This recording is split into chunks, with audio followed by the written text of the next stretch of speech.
Hi, I'm Arif Hussain, and today I want to show you something a little counterintuitive about one of the world's most admired sustainability leaders, Siemens. Siemens is winning at the part of climate action everyone can see, and quietly losing at the part that actually matters most. Siemens AG is a German industrial technology giant.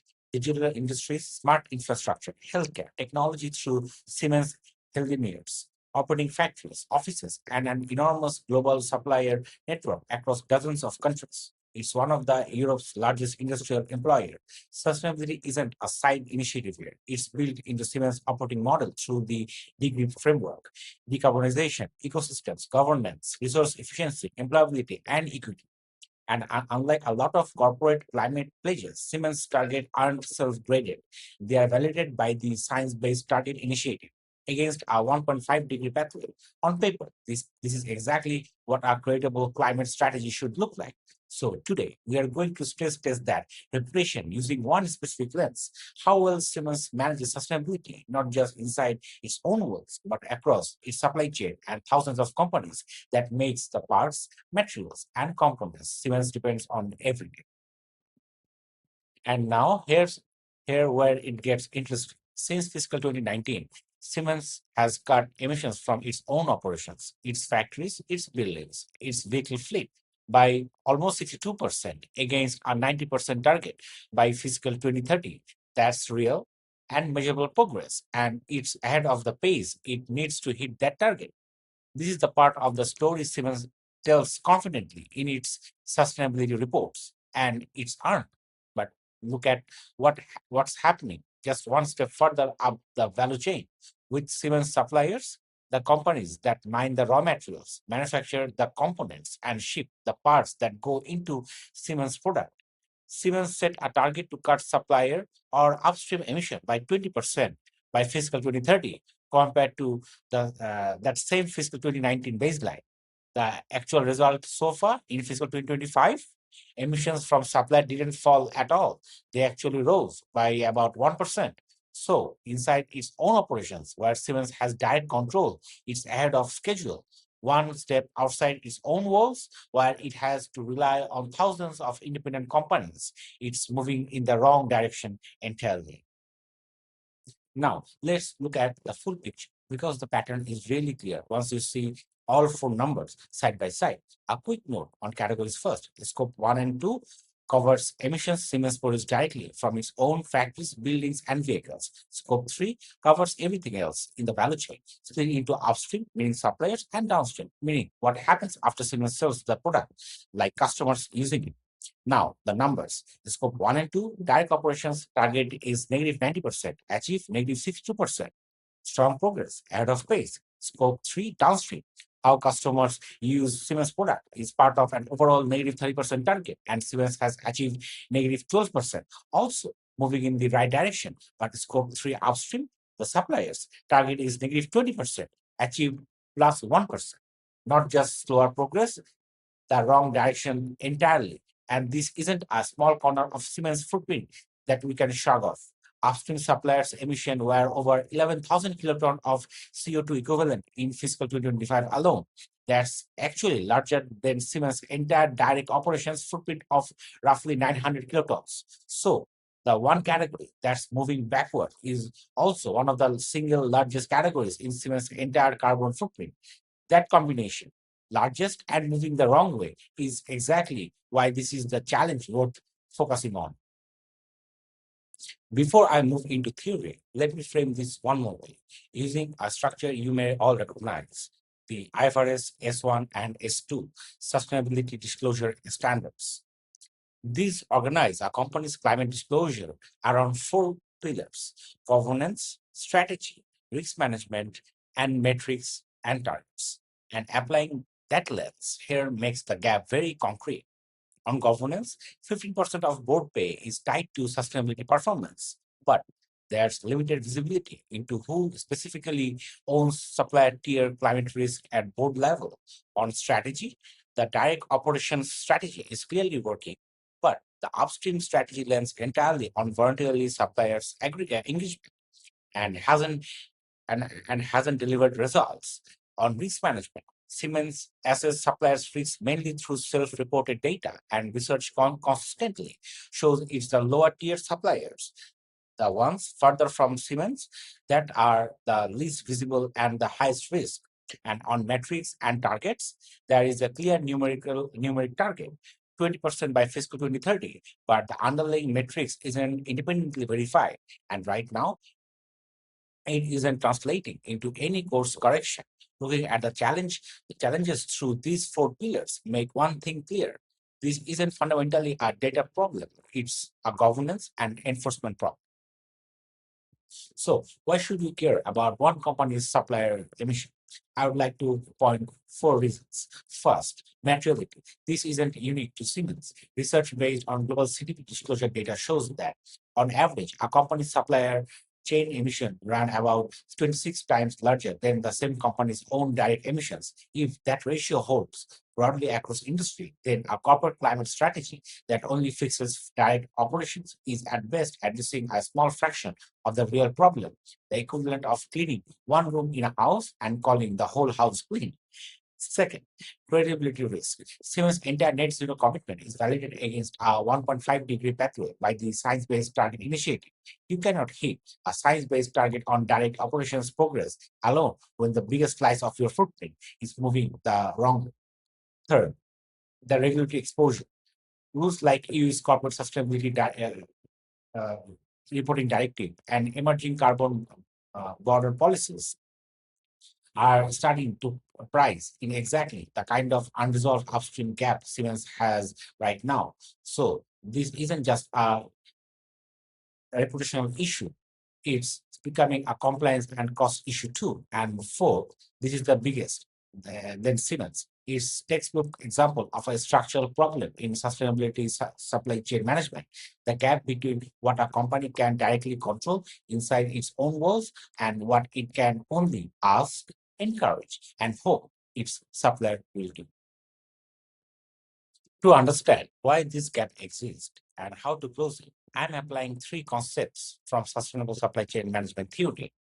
The first is institutional theory. This theory says companies adopt sustainability practice largely in response to outside pressure, regulation, industrial standards, and expectations from validating bodies like the Science Based Targets Initiative. We can actually see this pressure building in real time. The EU's corporate sustainability reporting directive is pushing thousands of companies towards much more detailed value chain emissions disclosure, and carbon border policies are starting to price in the emissions embedded in imported components.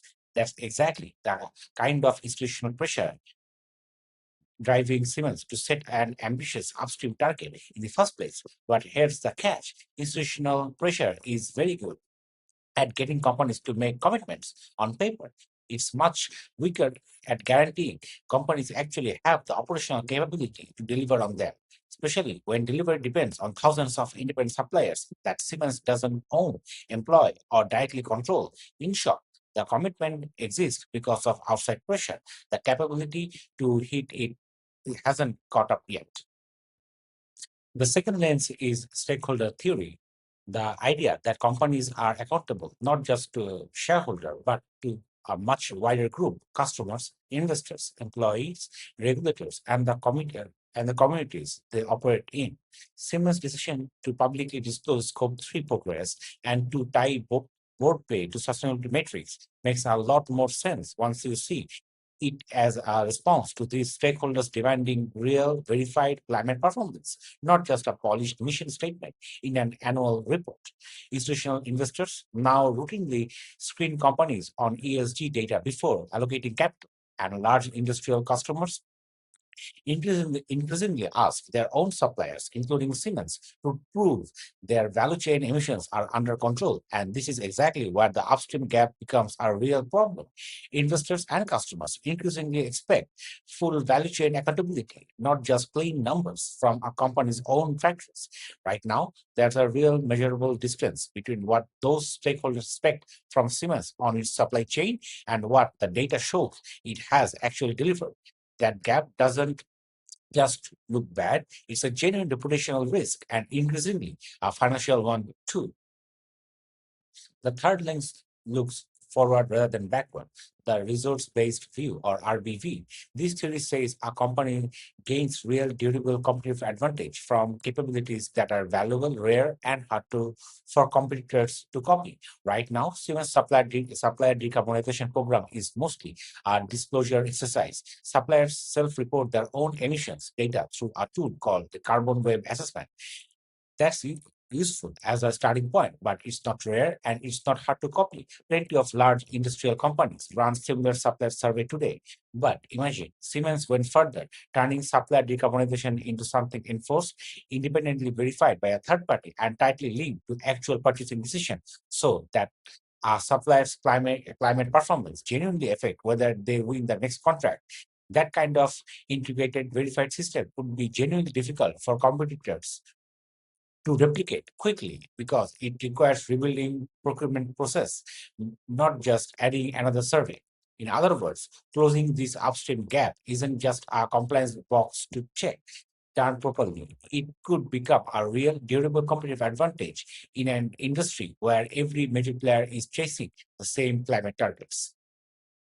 So, what should Siemens actually do? For concrete research-backed solutions, first, link supplier assessment scores directly to procurement decisions. Make climate performance a real weighted factor in who gets the contract, not just a reporting requirement. Research on supplier sustainability governance shows assessment alone has only a limited effect. It has to actually influence buying decisions to change supplier behavior. Second, adopt tiered risk-based supplier requirements.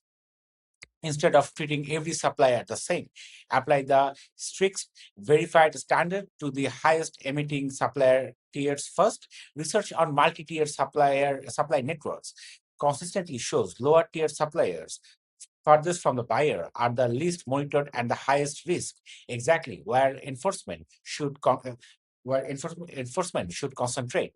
Third, build in time-bound escalation. If a supplier repeatedly misses its own 1 and 3 year decarbonization plans, there should be real consequences, like reduced order allocation, not just another data request. Monitoring alone without consequences doesn't really move supplier performance. And fourth, upgrade transparency, shifting from self-reported figures to independently third-party verified emissions data, similar to how financial statements are audited. A recent review of corporate scope 3 reporting found it's still mostly voluntarily and rarely externally checked across the industry. Exactly what's undermining the credibility of Siemens' current upstream numbers and everyone's else. So, who actually benefits if Siemens does this? Suppliers gain clearer expectations and capability building support, plus a first mover advantage as more buyers worldwide tighten these requirements. Anyway, Siemens gains credible progress towards its science-based targets, lower regulatory and reputational risk, and stronger ESG data for investors asking harder questions every year. Customers and investors get climate claims they can actually rely on instead of numbers that are essentially self-graded homework. And most importantly, the environmental and society benefits from faster real emissions reductions across the entire value chain, not just inside Siemens' own factory walls, where the smaller share of the footprint sits. This isn't a zero-sum trade-off between cost and climate. Closing the upstream gap is one of those rare cases where better data, stronger supply relationships, and better outcomes for the planet all points in the same direction at once. So here's the big picture. Siemens proves that ambitious, well-governed sustainability commitments can succeed inside a company's own operational boundary. Direct emissions are down 62% against our 90% target, well ahead of pace. But that same success hasn't reached the supply chain yet. Upstream emissions have inched upward since 2019, even as the rest of the business moves firmly in the right directions. Viewed through IFRS S1 and S2, institutional theory and stakeholder theory, this comes down to a governance and enforcement gap, not a data gap. The resource based view shows why closing it could become a genuine competitive edge, not just a compliance exercise. Thank you.